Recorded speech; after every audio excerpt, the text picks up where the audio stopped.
Hi everyone, bonjour tout le monde. J'espère que vous allez bien. I truly hope that you are all doing well.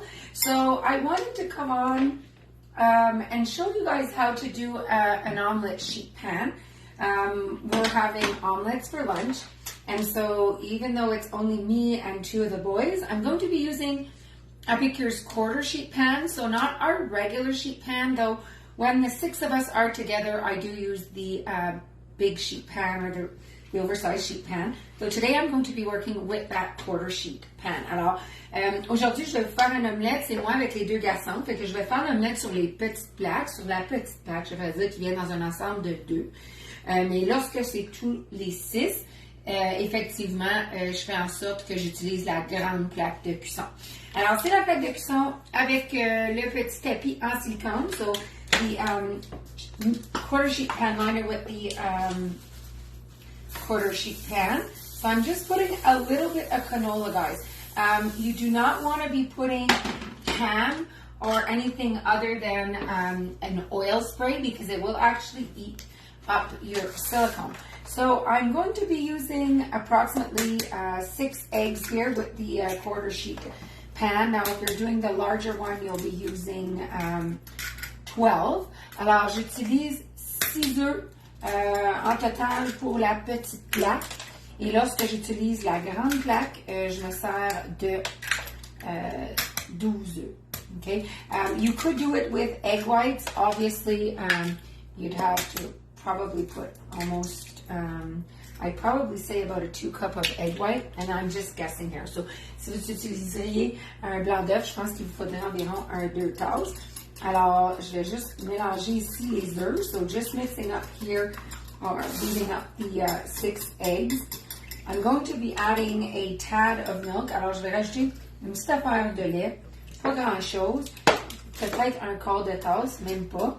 So, maybe a quarter cup, not even. And we're going to make a simple omelet today. The boys are not wanting the vegetables. They just want the plain cheese omelet. Now, you could use Gruyere if you wanted to. You could add, let's say, the herb and garlic dip mix or the guacamole or a little seasoning for that matter. Alors, les enfants, ils veulent juste aujourd'hui plus un omelette, fromage omelette et non rajouter des épices. Mais souvent, je vais rajouter comme le guacamole, la herbe et ail, le 3 oignons, le meilleur que du bacon. Et oui, mais là aujourd'hui, je vais rajouter une petite affaire d'oignon grillé. So I'm going to add about a tablespoon here of toasted onion. And I'm going to be adding, of course, some sea salt to taste. Alors, je vais rajouter un petit peu de sel marin ici. Et du poivre noir. And some black pepper, of course.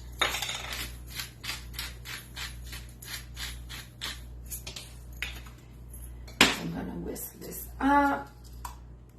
I'm going to add about a cup of cheese. Alors, je vais rajouter à peu près une tasse de fromage râpé. Use whatever cheese you have in the home. We're simply going to put this in the sheet pan. And I'm going to put the oven at about, I have the oven, sorry, at 375. Alors, j'ai le four à 375 et ça va être cuit dans à peu près 10 minutes. So it'll be ready in about 10 minutes. And as you can see, I just want a little bit of my better than bacon on my side. And so I'm doing my square for me. And we're going to just simply put that in the oven and cook. But as you can see, you could actually divide up some sections with the seasoning of your choice. Alors, comme vous pouvez voir, vous pourriez être en train de diviser les assaisonnements sur votre omelette. Mais c'est sûr que vous pouvez mettre des épinards, des tomates. So you could put spinach and tomatoes if you were doing a Greek one. So we're just going to put this in the oven now. And I'll be leaving a picture below in the comments. Alors, je vais vous laisser une photo dans les commentaires ci-bas. Bye tout le monde. Bye everyone.